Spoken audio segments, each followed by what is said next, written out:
राधा स्वामी दयाल की दया, राधा स्वामी सहाय, राधा स्वामी।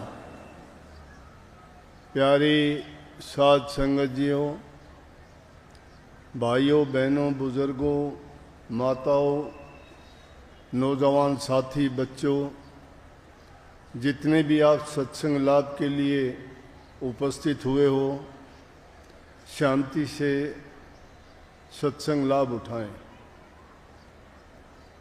आज का दिन बड़ा खुशी का दिन है, जन्माष्टमी का दिन। 10 अवतारों में श्री राम के बाद मुख्य रूप से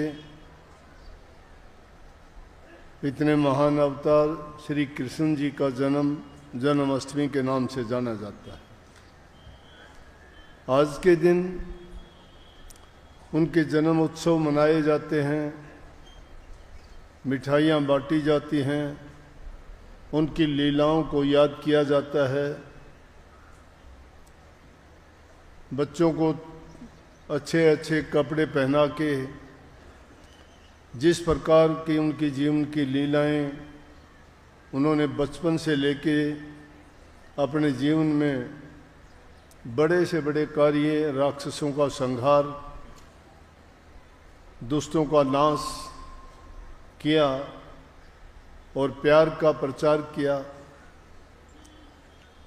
उन सब के उन कार्यों के अनुसार अलग अलग वेशभूषा बना के आज भी बच्चों को बताया जाता है कि श्री कृष्ण जी ने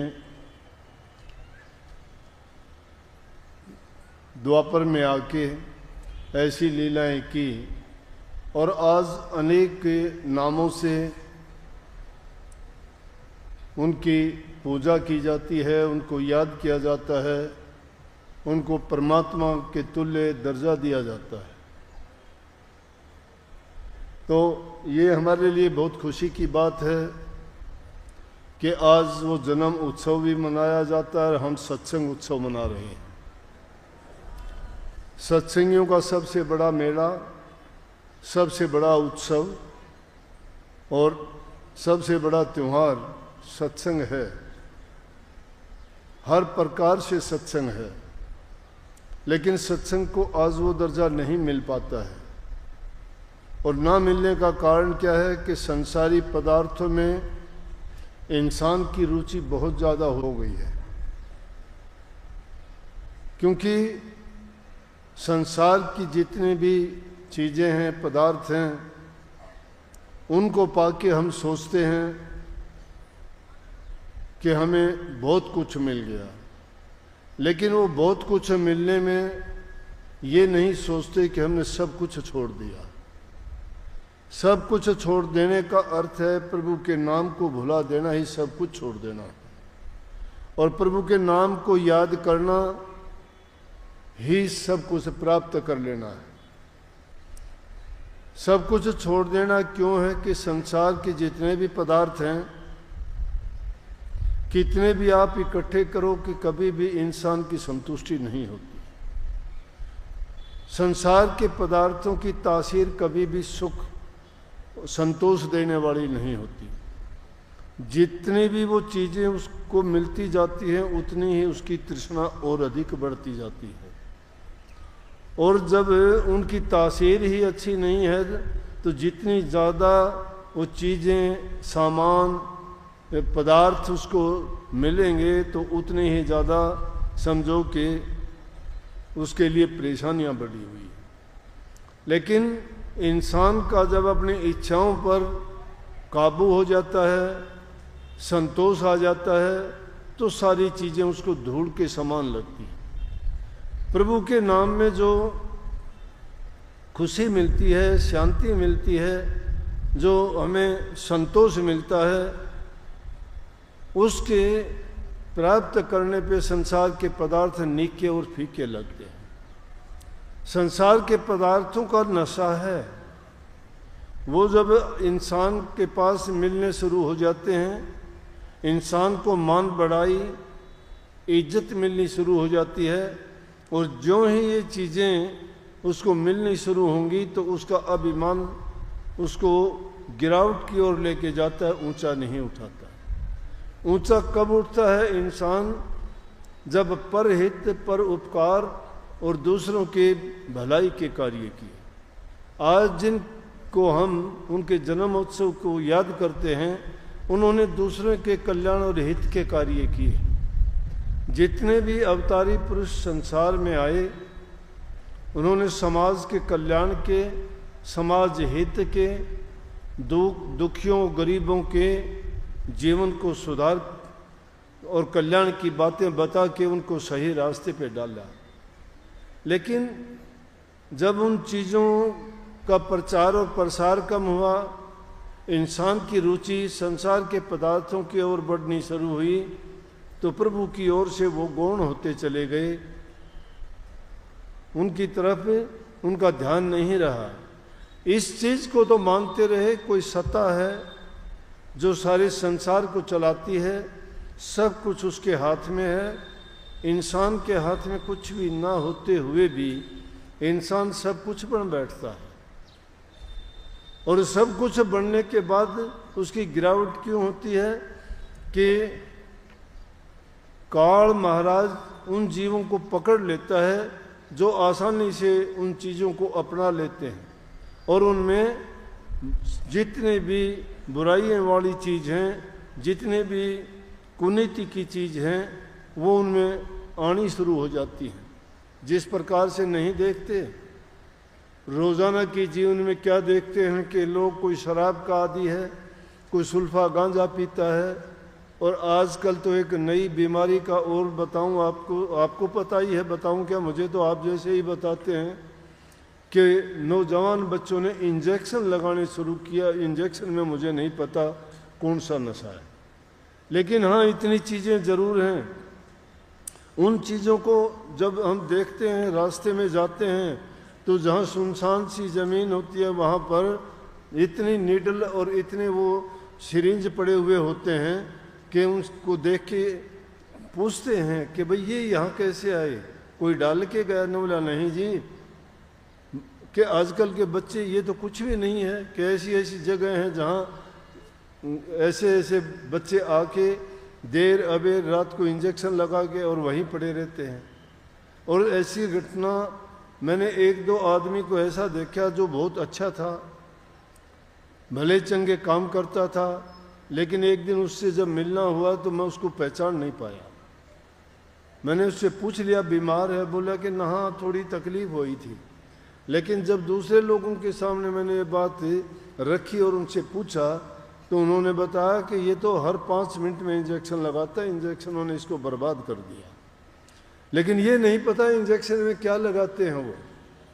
आज ये हालत, इंसान का शरीर, इंसान को नर नारायणी शरीर कहा गया है कि नारायण के बाद में जितनी खूबी इंसान को मिली है इतनी किसी जीव को नहीं मिली। इस सृष्टि में 84 लाख प्रकार की योनि हैं, 4 खान में विभक्त हैं, और में उन सब में इंसान सबसे उत्तम जीव है।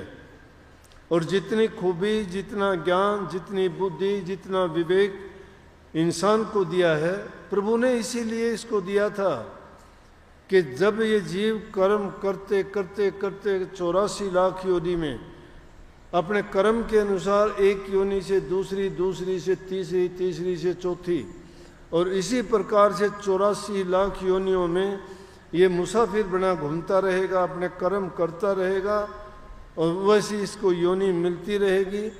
इसीलिए देखते नहीं हैं, कई बार कर्म तो अच्छे करके आते हैं, लेकिन उसका कर्म का फल उसको क्या मिलता है कि दुनिया में आते हैं कोई अंधा, कोई लूला, कोई लंगड़ा, कोई अपाहिज, कोई अंधा, किस किस प्रकार के जीव पैदा होते हैं, उनका कर्म का तो लेख है। दुनिया में आके उन्होंने अब तक इंसान के रूप में कोई कर्म नहीं किया, वो तो पैदा होते ही ये दोष उनके शरीर में थे। तो इसका मतलब कोई योनि उसको ऐसी थी जिनमें उसने खोटे मंदे कर्म किए, उसका परिणाम ये है। लेकिन जब इंसान में दुख पड़ता है, जब उसको परेशानी तकलीफ होती है, जब वो प्रभु के नाम को याद करता है, वो कहता है मालिक मुझे बचा। जब याद जो आती है उसी याद को अगर वो अच्छे समय में स्वस्थ होते हुए सब कुछ उसके पास है, जब याद करे तो उसको कितना उसका लाभ मिलेगा। लेकिन भूल जाते हैं हम अपने मन से जो सोच करते हैं, अपनी बुद्धि का जितना दायरा है उसमें रह के कहते हैं कि किसने देखा आगे क्या होगा क्या नहीं होगा। किसी का कोई संदेशा तो आया नहीं कि मेरे साथ ये हुआ है, या मैं नरकों में हूँ या स्वर्ग में हूँ या मुझे मुक्ति मिली है। उसको चाहे उन चीज़ों से अपना कर्म भोगने के परिणाम उसके सामने हैं, लेकिन फिर भी वो मानने के लिए तैयार नहीं होता। फिर भी वो सोचता है कि मैं जो करता हूँ वो सही करता हूँ, आगे जो होगा वो देखा जाएगा। अब तो जो मेरे हाथ में है क्यों नहीं मैं ऐश करूँ, ऐश करने के लिए ही मुझे जीवन मिला है। लेकिन ये ऐश नहीं है, ये थोड़े दिन के सुख हैं।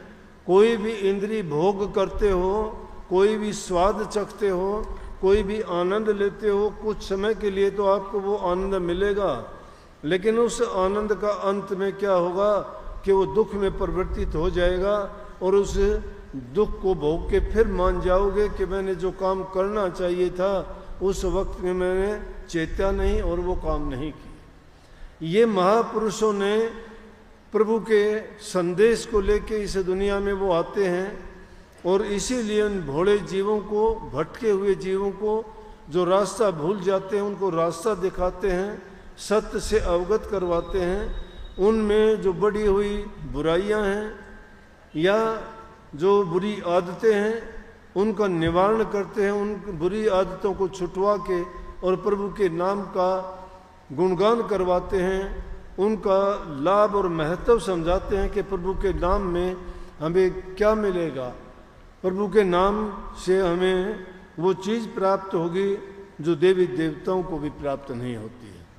कोई भी जीव ये नहीं चाहता कि उसे दुख हो, ना कोई शरीर का दुख चाहता है, ना मन का दुख चाहता है और ना ही आध्यात्मिक या दैविक कोई दुख चाहता है। लेकिन फिर भी उसको दुख क्यों मिल जाते हैं कि उसके सिर के ऊपर कर्ज है। ये जो कर्म करते हैं हम, वो उसका कर्म का कर्जा उसके साथ है। ये कर्म बंदी संसार है। जो इंसान जैसा कर्म करके आता है उसको वैसा फल मिलेगा। अब इसमें परमात्मा का दोष नहीं है। हम कभी कभी ज़्यादा दुखी होते हैं, कई ऐसी घटनाओं को देखते हैं कि उनको देख के कह उठते हैं कि भाई ये परमात्मा ने अच्छा नहीं किया। लेकिन ये भी कहते हैं कि परमात्मा के आगे किसी का जोर नहीं चलता। परमात्मा ना किसी का बुरा करता है, ना किसी को अच्छा करने के लिए कहता है। परमात्मा तो सिर्फ एक दृष्टा है, जो जैसा कर्म करता है उसका कर्म भुगतवा देता है। अच्छा करने वाले को अच्छा, बुरा करने वाले को बुरा परिणाम मिलता है। तो इसलिए उन बुराइयों से हमें निकलना चाहिए। इस संसार में जो हमें ये पदार्थ लुभावनी चीज़ें दिखाई देती हैं ना, ये इतनी अच्छी नहीं है। ये हमें ज़रूर आकर्षित करती हैं, लेकिन उनके पीछे भागने से जितना भागते जाते हैं उनको प्राप्त कर भी लेते हैं तो भी उनसे हमें शांति नहीं मिलती है। जिस प्रकार से संबल का एक फूल होता है, पेड़ पे लगता है, देखने में बड़ा सुंदर दिखाई देता है। पक्षी उसको सोचते हैं कि इतना सुंदर फूल है तो इसके अंदर बड़ा रस होगा, आनंद होगा, क्यों नहीं इसको चखा जाए। और जब उसमें वो जानवर जाके चोंच मारता है, लेकिन चोंच मारने पे क्या होगा कि उसके अंदर कोई रस नहीं, रोई होती है और वो रोई भी गीली होती है, उसकी चोंच से चिमट जाती है।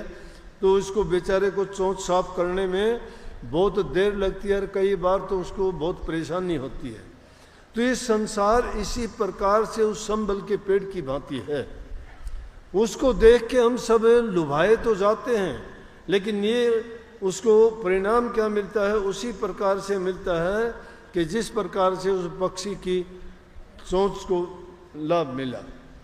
लेकिन इस संसार में सब प्रकार की चीजें हैं, ये भी नहीं है जो जैसा करना चाहता है वैसा करो, आज़ादी भी है, सबको सब चीजें मिलेंगी। महापुरुषों ने फरमाया भी है, सकल पदार्थ है जगमा ही कर्म ही नर पावत नहीं। सारी चीजें हैं इस दुनिया में। इंसान की जीवन की 3 चीजें मुख्य हैं कि वो धन से कार्य करता है, शरीर से सेवा करता है, और उसके प्राण जो है वो इन कामों के करने के लिए उसको शक्ति देते हैं। अब जवानी होती है तो हम नशे विषयों में बर्बाद कर देते हैं, और नशा तो क्या चीज़ है? पीना बुरा शराब कर सुन लीजिए सब कोई, दाना से नादा करे दरब दिया सब कोई। सारा का सारा धन का विनाश किस इन चीज़ों के जरिए खराब कर देते हैं। हमने ऐसे उदाहरण देखे हैं कि मैं और किसी की क्यों बताऊं कि हमारे गांव में एक बहुत बड़ा लैंडलॉर्ड था, बहुत ज़मीन थी उसकी, और उसने ये गंदी आदत उसमें शराब पीने की होगी, काम कभी किया नहीं, और उसको ज़मीन को बेचना शुरू कर दिया। धीरे धीरे करके उसने पूरी ज़मीन को बेच दिया शराब के लिए, और वो ज़िंदगी उससे पूरी नहीं हुई। आखिर में उसको मजदूरी करनी पड़ी। जो लोग किसी को काम देने लायक था वो किसी के लिए काम करता था, और थोड़ी सी उस शराब के लिए, गंदे पानी के लिए लोगों के पैर पकड़ता था, मुझे काम दे दो। और काम के लिए रोटी की ज़रूरत नहीं, थोड़ी शराब पिला दो। थोड़ी शराब पिला देने के लिए जीवन बर्बाद कर दिया, अपनी प्रॉपर्टी का विनाश कर दिया, अपनी संतान को बर्बाद कर दिया, अपनी सेहत को खराब कर लिया, लोगों के अंदर अपनी जो उसकी गुडविल थी वो उसने ख़त्म कर ली। हर इंसान के लिए यही है। तुम्हारा शरीर की बर्बादी उससे होती है, धन की बर्बादी उससे होती है, तुम्हारा परिवार की बर्बादी उससे होती है। संतान को तुम जो बनाना चाहते हो, लेकिन बनाओगे कहाँ से तुम्हें खुद का पता नहीं है। तुम शराब के नशे में और दूसरी चीज़ों का नशा करके पड़े रहते हो। संतान मन मर्जी के काम करती है, उनको पता है कि तुम्हें संभालने वाला नहीं है, वो रास्ते से भटक जाते हैं, कुसंगति में पड़ जाते हैं, और उस कुसंग में जाने के बाद वो फिर मुड़ते नहीं। या तो उनकी ज़िंदगी जेलों में कटती है, या लड़ाई झगड़ों में मरते हैं, या कहीं दुर्घटनाओं में उनकी खात्मा हो जाता है, उनका नाम लेने वाले तक नहीं रहता। अगर कोई आदमी नशों में पड़ जाता है, अब उसकी बात की कोई साख नहीं रह जाती, लोग उसकी बात का कोई एतबार नहीं करता। उस नशे के कारण झूठा वो हो जाता है, चोर वो हो जाता है, चुगल वो हो जाता है, बुरा वो हो जाता है, पापी वो हो जाता है, और कितने अवगुण होंगे। ये अवगुण एक ही चीज़ में जब सारे आगे दूसरी चीज़ उसको करने की ज़रूरत ही नहीं है, और उस एक ही चीज़ से उस नशे से बच जाओ तो आप में इंसान के गुण हैं, और इंसान के गुण देवताओं से भी उत्तम हैं। इसीलिए देवता लोग भी ये कहते हैं कि हे प्रभु, हमें एक बार इंसान का चोला एक बार मिल जाए, क्योंकि वो भी भोग भूमि में है, कर्म भूमि नहीं है। कर्म भूमि है तो इंसान का जीवन है। इस इंसान के जीवन में इंसान नेक कर्म करके, अच्छे कर्म करके अपने जीवन को संवारता है। जो उसके सगे संबंधी, रिश्ते नाते, परिवार के जितने भी उसके बेटे बेटियां होती हैं, उनको अच्छी शिक्षा दे के नेक इंसान बनाता है। और जो नेकी के रास्ते पर चलते हैं, अच्छाई तो अच्छाई फैलाती है, बुराई बुराई फैलाती है। वो जहाँ कहीं लड़की अगर दूसरे परिवार में गई तो उस परिवार को सुधार देगी, लड़का अपने परिवार को सुधार लेगा। अच्छे गुणों से ही हमारा घर स्वर्ग के समान बनता है, और हमारा संसार हमारे लिए अच्छा होता है। और जिन लोगों ने अपने जीवन को ही जिसने बिगाड़ लिया, क्या परिवार मायने रखेगा उसके लिए? क्या उसके लिए घर परिवार, क्या उसके लिए रिश्ते नाते? कोई आदमी उसको मुंह नहीं लगाएगा। उसके पीठ पीछे सब उसको गालियां निकालेंगे। उसकी बात में चाहे कितना ही अच्छा, उनके तो संग बैठने वाले का भी लोग इतबार करना छोड़ देंगे। उसी को तो बुरी संगति कहते हैं। नारी संग जो बन गया, दरब गया मदपान, प्राण गए कुसंग में, तीनों गए नादान। नारी संग जोबन विषय विकारों के कीड़े बन के जीवन बर्बाद कर दिया, चरित्र नहीं रहा तुम्हारा। इंद्रिय भोगों के स्वाद में पड़ के जीवन को बर्बाद कर दिया, अपने चरित्र को गिराया और उसमें गिरावट आती चली गई हमारी। जो इंसान ऐसे मानसिक रूप से गिर जाता है वो कोई भी संकल्प पूरा नहीं कर सकता, कोई भी उद्देश्य में खरा नहीं उतरता, कोई भी काम करना चाहता है उसमें सफलता उसको नहीं मिलती। इसलिए कही है, अगर घर परिवार में रहता है, ठीक ढंग से रहता है, हर चीज को जरूरत के मुताबिक उसको बर्ताव करता है, व्यवहार करता है, वो इंसान कभी नहीं गिरता। चरित्र इंसान का नहीं गिरना चाहिए, चरित्र ऊंचा होना चाहिए। जिसका चरित्र है उसको धन की जरूरत नहीं, उसको और दूसरी चीजों की जरूरत नहीं। जिसका चरित्र है उसके पास सब कुछ है। जिसका चरित्र नहीं वो आदमी हर प्रकार से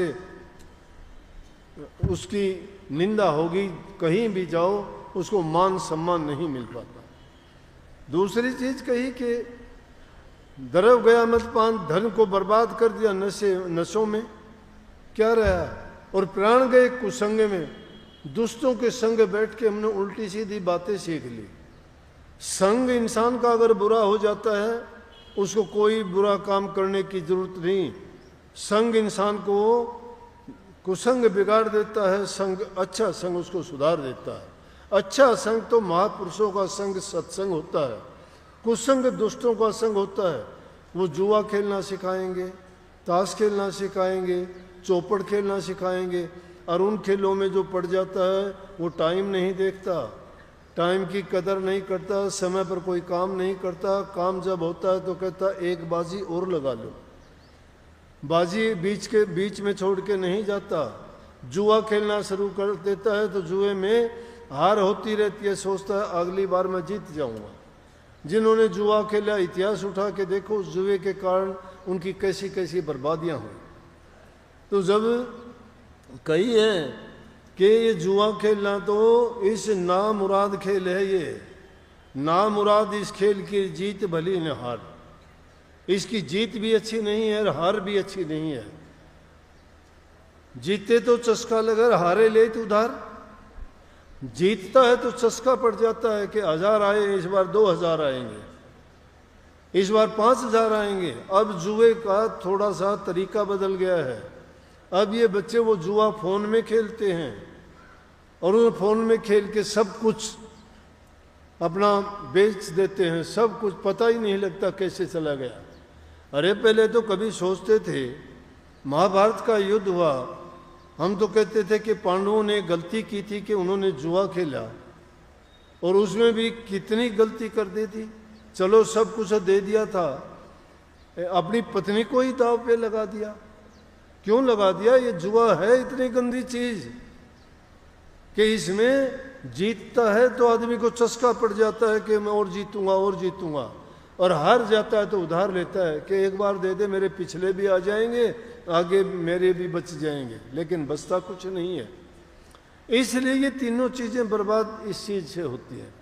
अगर महापुरुषों के संग में जाओगे, वो कहेंगे कि जो मालिक ने आपको दिया है उसमें सब्र करो, संतोष रखो, समय पर अपना काम करो, अच्छा सबके साथ व्यवहार बर्ताव करो। समय पर जो इंसान काम करता है मालिक उसकी सुनता है। हम किसान आदमी हैं, आज से 50-60 साल पहले, अब तो बात नहीं रही, खेती करने वालों के लिए ट्रैक्टर आगे, चाबी लगाते हैं और चल पड़ते हैं। बैलों से ऊंटों से हल जोतते थे। किसान आदमी सुबह उठते थे चारपाई से, सबसे पहले धरती माता को चुस्कारते थे। क्यों? कि उनका पैसा यही था, धरती माता जो हमें देती थी उसको ही खा के हमारा जीवन चलता था। आज भी चलता है, लेकिन आज थोड़ा तरीका बदल गया। वो लोगों की भावनाएं थी ऐसी, आस्था थी ऐसी कि धरती हमारी माता है, माता हमारा पालन पोषण करती है। और मैं तो ये कहता हूँ कि जिस चीज़ से भी तुम्हारा काम निकलता है उस चीज़ की, हर चीज़ की पूजा करनी चाहिए। पूजा है क्या? क्यों कह दिया? कर्म ही पूजा है। जो तुम कर्म करते हो वो एक पूजा मान के करते जाओ, तुम्हारे काम में कभी नहीं आएगी, तुम्हें मुनाफा ही मुनाफा देगा। अगर कर्म से तुम अकर्म हो गए, वो कर्म को ही छोड़ दिया, वो कर्म ही नहीं करते, तो क्या होगा? आप लोग भी तो यही शिकायत करते हो कि जी मेरा भजन नहीं बनता, मेरा सुमरण नहीं होता, मेरा ध्यान नहीं लगता। क्यों नहीं लगता?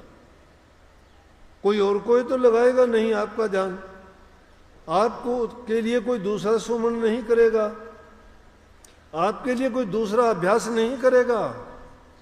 नाम आपको मिला है, विचलित आपको आपका मन करता है, विचलित आपके विचार और ख्याल करते हैं, उस पर ख्याल किया करो कि हमारे ख्याल क्यों बिगड़े, क्यों हमारी ये भावना हुई कि आज मैं ध्यान में नहीं बैठूंगा। बहाने क्यों ढूंढते हो? आज सिर में दर्द है, आज समय नहीं मिला, आज लेट हो गया, आज बच्चों ने नहीं बैठने दिया, आज ये काम हो गया, वो काम हो गया। अरे प्रभु के नाम से बढ़ के कोई काम नहीं है। जो उसके नाम में सच्चा होके लगता है उसके सारे काम वो संवारता है। किसके नहीं संवारे बोलो? किसके नहीं संवारे? किसी के लिए मोची बन के आ गया, किसी के लिए वो माड़ी बन के आ गया, किसी के लिए नाई बन के आ गया, किसी के लिए वो किसान बन के आ गया, और उनके लिए उनके काम किए। वो साक्षात उन लोगों के काम करता है जिनका विश्वास दृढ़ है। हमारे सामने होते हुए हम उसको देख नहीं पाते हैं, उसका रूप कोई अरूप नहीं है, लेकिन तुम्हारे काम कर जाता है। वो याद करते हो, तड़पते हो, आता है। कई बार आके कह देते हो कितनी ऐसी घटना है, और वो घटनाएं सच्ची हैं, लेकिन एक बार के लिए, थोड़े समय के लिए तो याद रखते हो, फिर भूल जाते हो। काम निकल जाता है और भूल जाते हो। किस प्रकार से भूल जाते हो? एक आदमी एक पेड़ पे चढ़ गया, पेड़ पे चढ़ गया तो चढ़ तो गया वो, लेकिन उतरा नहीं जा रहा उससे। उसने सोचा गिरूंगा, उतरना मुश्किल हो गया। कहने लगे हे परमात्मा, 5.25 रुपये का प्रसाद चढ़ाऊंगा, मुझे धीरे धीरे उतार दे। अब धीरे धीरे क्या, थोड़ा नीचे आया, फिर कहने लगा 5.25 का परमात्मा को क्या करना है, 1.25 रुपये का बहुत है। बीच में आ गया और थोड़ा नीचे आया, बोले परमात्मा ने थोड़ा खाना है, वो तो मैंने बांटना है, और किसी को खाना है, बेकार जाएगा। बोला कि वो तो 1.25 आना बहुत है, 5 पैसे को 1.25 आना कहते थे पहले। वो नीचे आते आते खत्म हो गया, नीचे आते आते खत्म। एक नया पैसा उसे नहीं दिया। जब परमात्मा को भी हम धोखा देने से नहीं चूकते, पहली चीज तो सोचते हैं कि वो हमारी तरह इंसान होगा, उसको रिश्वत दे दें, रिश्वत से काम करेगा। वो रिश्वत से नहीं, वो हमारे सांसों में बसता है, हमारे विश्वास में रहता है, हमारी श्रद्धा और यकीन में है। अपना विश्वास दृढ़ करके गुरु ने जो तुम्हें नाम की दीक्षा बख्शी है, उसको तुम यूं ही ना समझो कि वो लफ्ज बता दिया आपको। वो कमाया हुआ बीज है, और जो बीज जिसके अंदर चला जाता है वो पौधा जरूर बनता है, परंतु हम तो बीज का नाश करते हैं। अगर उस बीज को खुराक ना मिले तो क्या होगा? खत्म हो जाएगा वो। इसी प्रकार से हम शिकायत करते हैं। इसलिए पहली चीज है कि हमारा भजन ना बढ़ना, हमारा सुमरण ना करना, नाम में हमारी रुचि ना होने का कारण है या तो हमारा अन्न खराब है, खाना जो हमने खाया है वो अन्न शुद्ध नहीं है। शुद्ध अन्न जो इंसान नहीं खाता उसका शुद्ध मन नहीं होगा।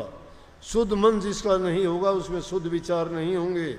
शुद्ध विचार नहीं होंगे तो उसका शुद्ध उससे ख्याल पैदा नहीं होगा। अन्नमय कोश से मनमय कोश बनता है, मनमय कोश से ज्ञानमय कोश बनता है, ज्ञानमय से विज्ञानमय, और विज्ञानमय से आनंदमय कोश बढ़ता है।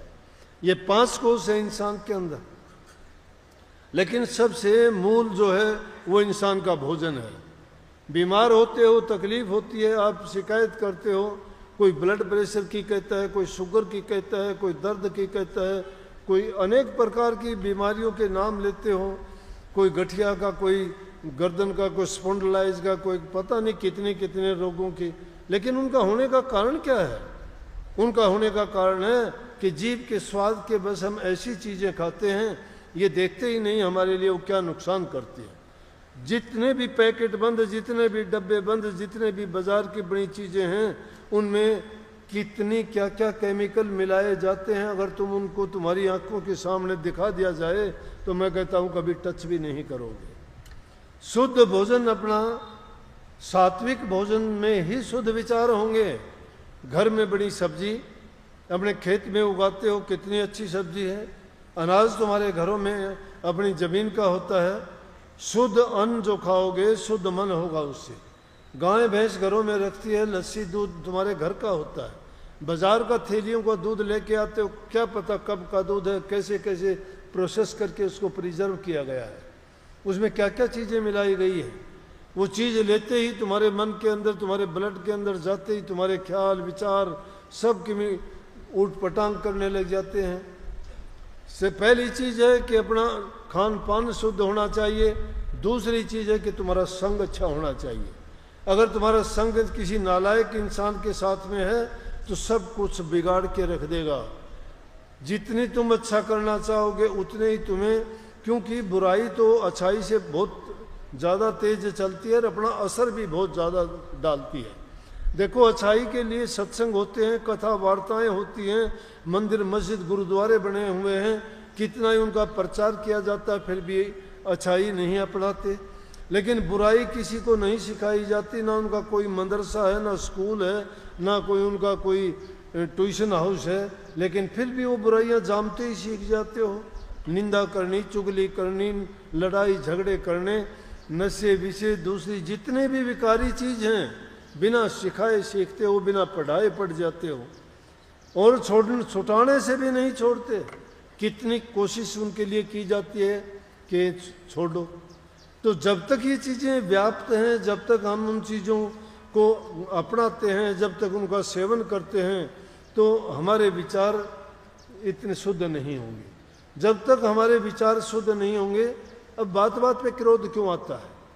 छोटे छोटे बच्चों को देखते हैं, हम अपने बच्चों को ये नहीं कह, अरे हमारे देश की तो ऐसी सभ्यता थी, ये बात शायद अच्छी ना लगे आपको या बुरी लगे। कोई बच्चा गलती करता था ना, गलती अगर करता था और उसके लिए उसके हम पीट के ही उसको फिर सुधारते थे। ये नहीं उसको पुचकारते थे, ये नहीं उसको सहलाते थे। बच्चा गलती करता था उसको पीट के ही। आज बच्चे को बोल नहीं सकते आप बच्चे को ये नहीं कह सकते आप ये ना करो। बच्चा ये कहेगा मैं करूँगा। मैं बार बार ये बात दोहराता हूँ आपको कि बच्चों की इच्छाओं को पूरा ना करो, बच्चे की ज़रूरत को पूरा करो। ज़रूरत उसकी क्या है? पढ़ने वाले बच्चे के लिए किताब है, कलम है, दवात है, पेन है, स्याही है, कपड़े हैं, खान पान है। खान पान भी सही तरीके का, ढंग का। अगर तुम अपने बच्चों को इस प्रकार से अच्छी आदत में डाल दोगे, तुम्हारा बच्चा आगे जाके एक नेक इंसान बनेगा।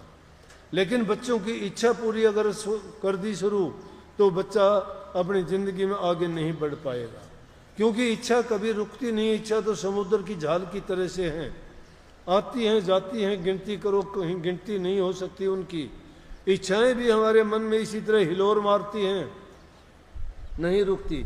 पर हम उनको क्या रोकेंगे? हम खुद नहीं रुके हुए हैं, हम खुद नहीं डटे हुए हैं, हमारे खुद के विचार शुद्ध नहीं हैं। दूसरों को हम कैसे कह सकते हैं? अपनी संतान को कैसे रोक सकते हैं? कभी उनके पास बैठ के उनका हालचाल पूछते हो? नहीं पूछते। तुम तो बच्चा पहली क्लास में नहीं पढ़ता, आके कहते ये बदमाशियां बहुत करता है। अरे अभी से वो 10 नंबरी कैसा हो गया? पैदा हुए 2 साल का नहीं है वो, अभी से कैसे 10 नंबरी घोषित कर दिया तुमने? उसको तो संस्कार और अच्छे विचार, अच्छे ख्यालात देने का टाइम है। उसको अच्छे गुण क्यों नहीं देते? अगर उसको शुद्ध और अच्छे विचार दिए जाएं, जैसा बनाना चाहते हो वैसा बन जाएगा। नहीं देखते, माली छोटे छोटे पौधे लगाता है, पेड़ किसी चीज़ का होता है, कलम दूसरे की काट के उस पर लगा के पता नहीं क्या का क्या बना देता है। एक एक पौधे में 4-4, 5-5, 10-10, 20-20 प्रकार के अलग अलग फल लगा देता है। वो भी जानता है इस बात को। हम दूसरी चीज़ों की तो नस्ल को सुधारने का प्रयास करते हैं और हमारी खुद की नस्ल बिगड़ी जाती है। अपनी संतान को सुधारने का कभी प्रयास नहीं करते, अपने खुद का ख्याल इतना ज़्यादा करते हो, लेकिन तन को संवारने का कुछ नहीं है। ये मिट्टी है, ये तन तो मिट्टी है, मिट्टी में मिल जाएगी एक दिन। मिट्टी कहे कुमार से तू क्या रोंदा मैं ओए, एक दिन ऐसा आएगा मैं रोंदूंगी तो ये मिट्टी में मिल जाना है। क्या किस चीज़ का अभिमान, वो समय दूर नहीं है, कुछ दिन के लिए। ये काया तुम्हारी पावनी आई है, ये तुम्हारा हंस बोलने वाला मेहमान है, ये 4 दिन पहकाएगा। जिंदगी ये आदमी मानंद मुर्ग खुशनुमा, बैठा किसी डाल पर चहचाया और उड़ गया। ये उस पक्षी की भांति है कि किसी डाली पर बैठता है और कुछ समय के लिए चहचाता है, फिर चला जाता है। कितने आए कितने गए, कितने को याद करते हैं, लेकिन जो अपने जीवन में प्रभु की भक्ति की, नेक काम किए, दूसरे लोगों के हित के काम किए, वो खुद का भी जीवन संवारा और दूसरे लोगों के लिए भी आगे तक के रास्ते खोल के गए।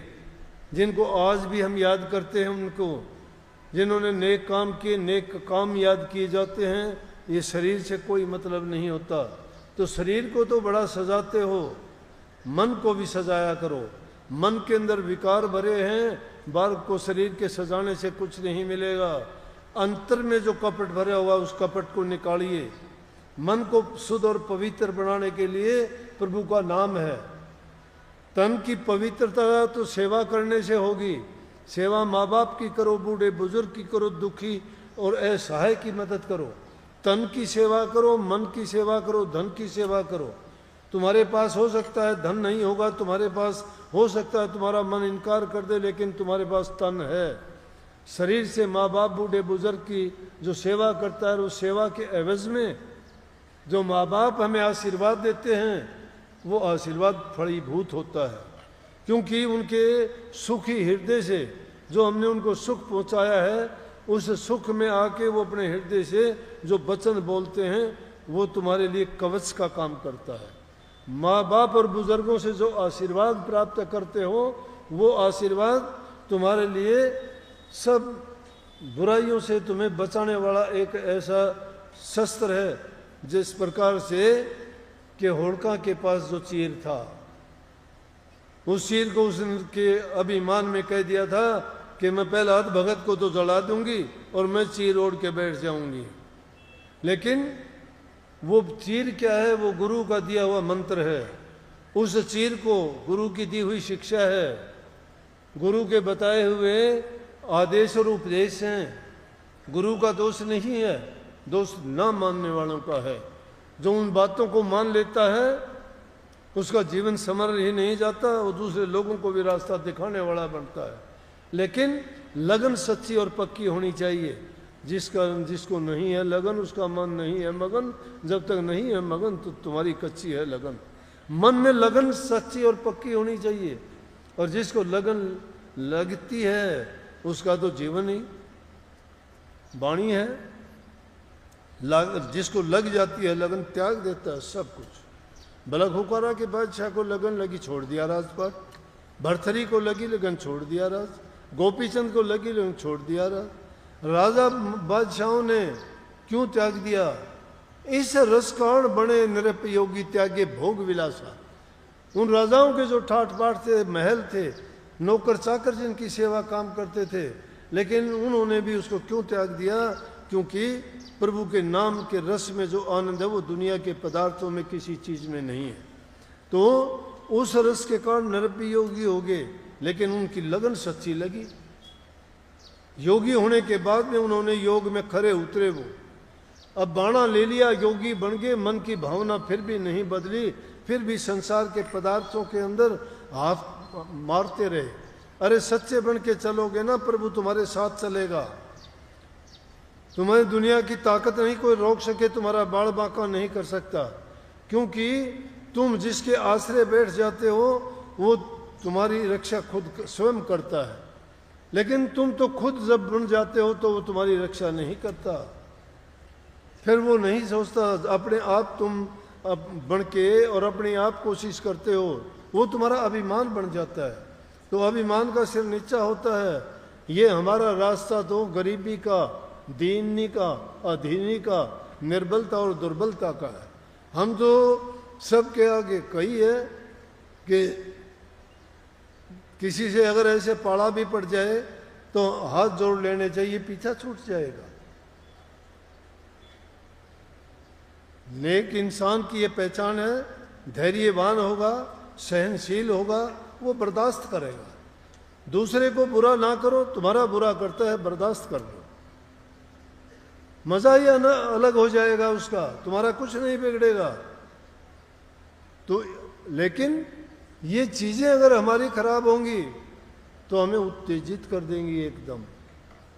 ये ऐसा जो हम खाना खाते हैं, उस खाने में सब का सब इतनी उत्तेजना भरी हुई है कि कोई भी बात बर्दाश्त नहीं करते। छोटी सी बात पर या तो किसी को मार देंगे या खुद अपना फैसला कर लेंगे सुसाइड करने का, जहर खा जाएंगे या उसको मार देंगे। अरे इंसान इंसान को मार देगा क्या? जीव जीव को क्यों मारता है? कीड़ी को मारते हुए भी दर्द और पीड़ा होनी चाहिए कि उसमें भी तो वही अंश है जो हम में है, वो भी तो उसी प्रभु का बनाया हुआ जीव है, वो भी तो इसी सृष्टि पे अपना कर्म भोगता है। हम उसके कर्म में क्यों बाधा बन के और अपना कर्म बिगाड़ते हैं? अपना कर्म संभालना चाहिए। कर्म ही सब कुछ है। कर्म बनाओ, कर्म से सब कुछ बढ़ता है। कर्म जब सुधरेगा जब तुम्हारे विचार शुद्ध होंगे, सही रास्ते पे चलोगे, महापुरुषों के दिखाए हुए जो आदर्श है उन आदर्शों पे रहोगे और सच्ची लगन लगा के। क्या कहीं, लागी काल मार्ग और है लगी चोट कलेज करके, लागी का मार्ग और है लगी चोट कलेज करके। लगन जिसको लग जाती है चोट कलेजे में करकती है, वो भूलता नहीं है। रातों की नींद नहीं, खाने का स्वाद नहीं, जिंदगी के प्रति उनका, जीवन संसार के प्रति उनका कोई रुचि नहीं। उसकी रुचि है तो प्रभु के नाम में है, उसकी रुचि है तो त्याग में है, उसकी रुचि और लगन है तो सिर्फ अपने इसी काम में है। वो रोता है, दुनिया सोती है, भगत लोग रोते हैं उसकी याद में। उनकी रातों की नींद आराम नहीं है, वो सोना नहीं चाहते। अपने प्रीतम के इंतज़ार में कोई सोना चाहता है क्या? इंतज़ार में जागते हैं। वो सच्ची लगन है। और जो उनकी इंतज़ार करता है उनको, उनके लिए जो तड़फ करता है उसके लिए आना पड़ता है।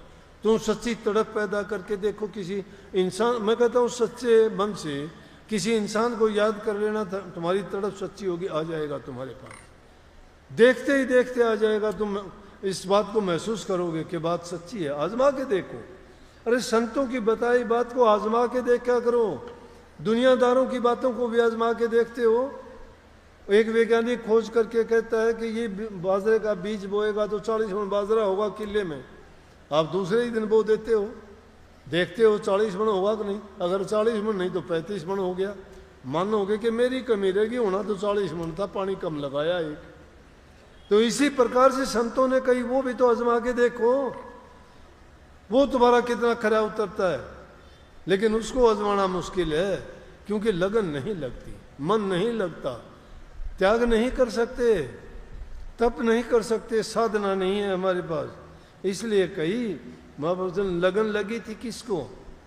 जिनको लगन लगी थी उनकी कितनों की बात कही जाएगी। शेख फरीद को ले लीजिए, 36 वर्षों तक जंगल में गया, अपनी माँ के कहने से गया। उसकी माँ ने कहा कि बेटा ये कर वो कर, 36 बरस में भी उसका कल्याण नहीं हुआ। और फिर क्या हुआ कि 36 बरस के बाद में एक औरत ने आंखें खोल दी, कही कि साईं जब तक गुरु नहीं मिलेगा तेरा भरम नहीं मिटेगा। गुरु के बिना ज्ञान नहीं है, ज्ञान बिना भक्ति नहीं, भक्ति बिना मुक्ति नहीं, मुक्ति जुगति में है, जुगति गुरु से मिलती है।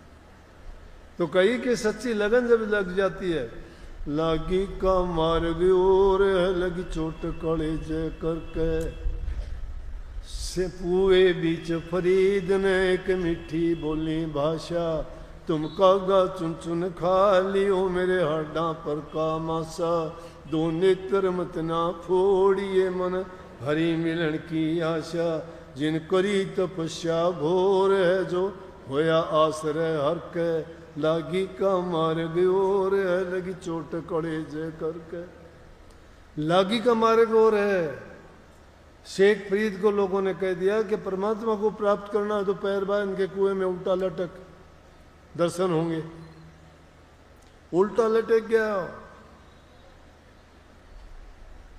कौवे आके ठोंगे मार के उसके मांस को खाते जिंदे इंसान को, और उनको भी उस सच्ची लगन देखो। कहता है कि भाई वैसे खा लो पूरे शरीर के मांस को, परवाह और चिंता नहीं है, लेकिन मेरी आंख तो छोड़ देना। इनमें आस है अभी के मुझे प्रभु के दर्शन होंगे।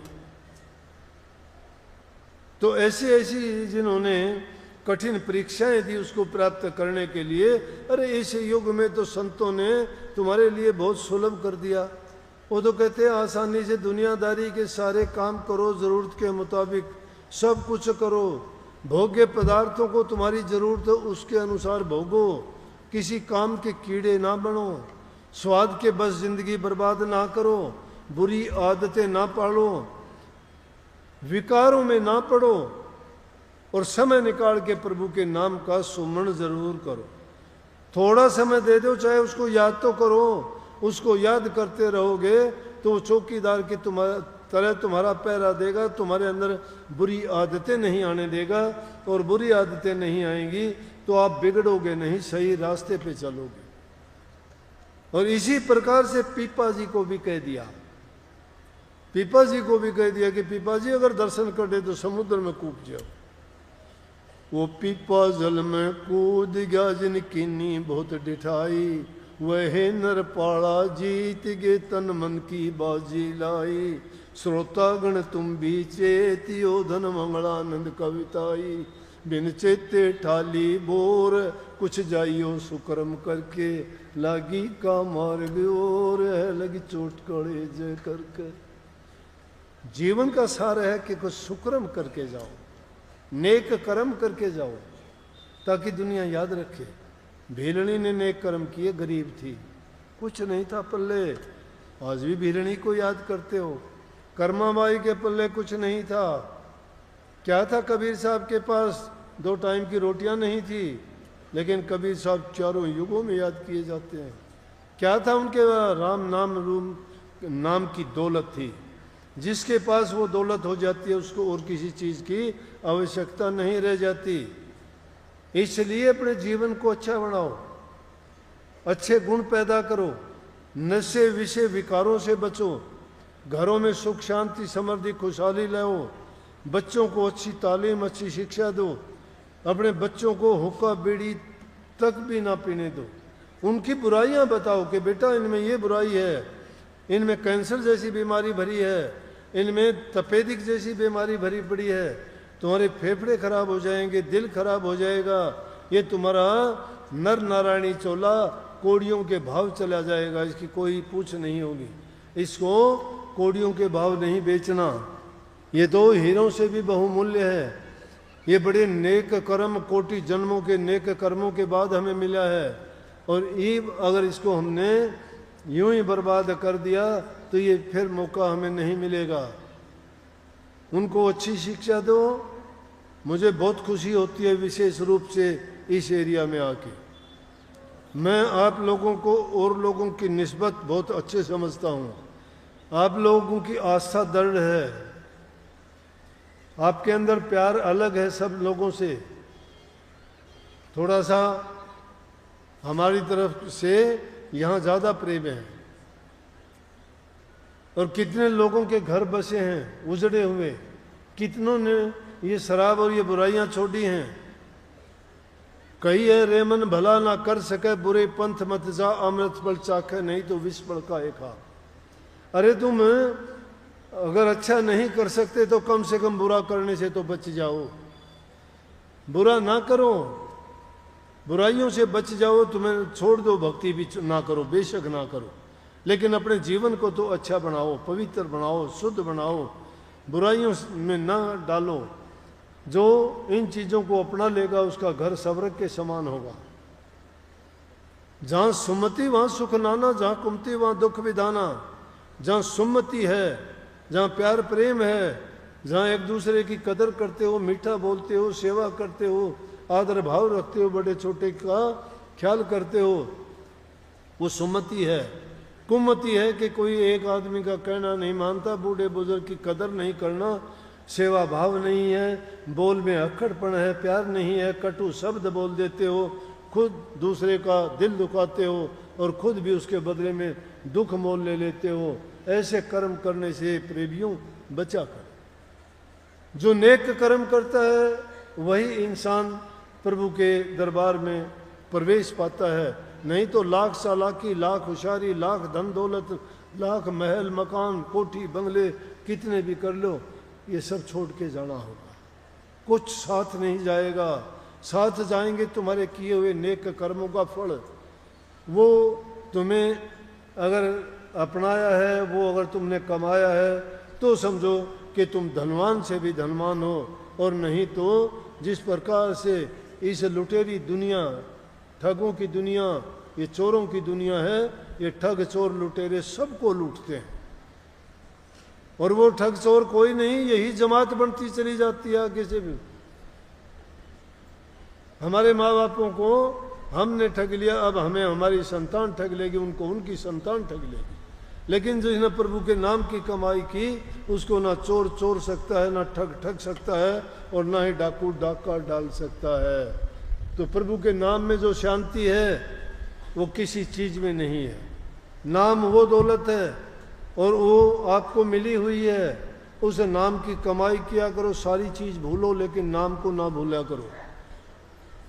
लाख काम छोड़ के भी प्रभु के नाम का सुमरण किया करो।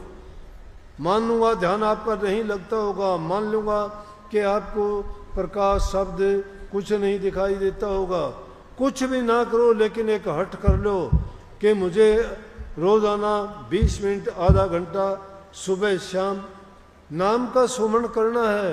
एकांत में बैठ के करना है। मजबूर कर दो मन को कि ये दूसरे ख्याल ही ना उठाए। और जब अभ्यास करने बैठते हो, जब नाम का सुमरण करने बैठते हो, तुम्हारा मन इधर उधर डोलता है, इसको घेर फेर के वापस लाया करो। सिर्फ नाम का ही सुमरण किया करो, नाम को ही याद रखा करो। नानक साहब ने सीधी बात कही है, लेकिन सीधी बात हमें कम जचती है। अगर कोई श्लोक पढ़ के सुना दे तो कहेंगे बड़ा मंत्र है ये। नानक साहब ने कही उठत बैठत सोवत जाग, जागत कह नानक सिद्ध भय तिसके काज। जो उठते बैठते सोते जागते नाम जपता है, उसके सारे काम सिद्ध हो गए। सारे काम सिद्ध हो गए। तो उसे नाम के जाप करने से ही कही है। ये तो नाम के जाप करने में बड़ी शक्ति है। अरे वो तो तुम अंतर्मन होके जाप करोगे। अगर यहाँ भी बड़ी सभा में किसी का नाम लेके मैं बोलूँगा, वो आदमी फटाफट उठेगा। किस में ताकत है? नाम में है। ये जिसका भी नाम लेंगे वही उठेगा और नहीं उठेगा। दूसरे तो देखेंगे ये नाम किसका है। तो जब ये झूठे दुनियादारी के हमारे रखे हुए नाम में इतनी शक्ति है, तो प्रभु के दिए हुए नाम में कितनी शक्ति होगी ये नहीं सोचते कभी। अरे थाली की कहने से थाली लाते हो, गिलास के कहने से गिलास लाते हो, चम्मच के कहने से चम्मच लाते हो। तो राम का नाम जपने के लिए कहते हैं तो वो क्यों नहीं जपते हैं? वो भी इसी तरह से जप लिया करो जैसे दूसरी चीजों को लेके आते हो। सारी काम करो, लेकिन नाम का जितना सुमरण करते चले जाओगे, तुम्हारे मन की सफाई होगी, बुराइयां निकल जाएंगी। इसमें ये चूहे जो भरे बैठे हैं ना, ये मलिन वासनाएं, नाम रूपी बिल्ली जब इसके अंदर घुस जाएगी तो एक भी नहीं दिखाई देगा, सब भाग जाएंगे। इसलिए बहुत बहुत सबको आशीर्वाद। भाई मेरा फर्ज है कहना, बताना, समझाना। बातें तो तुम भी सब जानते हो, फर्क इतना है मैं मान लेता हूँ, आप मानते नहीं हो। आप भी मान लोगे तो आप भी बताना शुरू कर दोगे सबको। इसलिए मानो, मनाओ, समझो और समझाओ। सबको बहुत बहुत आशीर्वाद। सतगुरु आपको शक्ति दे। जैसे मैंने तो अपने सतगुरु से पाई जो कुछ पाया। अंग संग अब भी साथ रहते हैं, पहले भी साथ थे। साक्षात कोई भी जरूरत पड़ती है अपने आप करते हैं। पूछने कहने की ज़रूरत ही नहीं है, दिखाने की ज़रूरत नहीं। जिसको मन में बसा लिया, आँखों में बसा लिया, उसको दिखाने की क्या ज़रूरत है। कबीर साहब ने कही, आ जा सतगुरु नैनन में, नैन झाप में लूँ, ना मैं देखूँ और को ना तो ही देखने दूँ। कि वो हमने जब अपने हृदय में बसा लिया है, दूसरे को दिखाने की, बताने की ज़रूरत नहीं। हमारा है, तुम्हारा भी वही है, तुम भी अपने न बसा लो, फिर देखो उसके तमाशे। फिर वो शक्ति है, वो ताकत है, वो अदृश्य है लेकिन पूर्ण है वो, और तुम्हारे काज भी पूर्ण करेगा। सबको बहुत बहुत आशीर्वाद। पुनः एक बार मंगल कामनाएं जन्माष्टमी की, और कल गुग्गा नवमी की भी कह दूं। राधा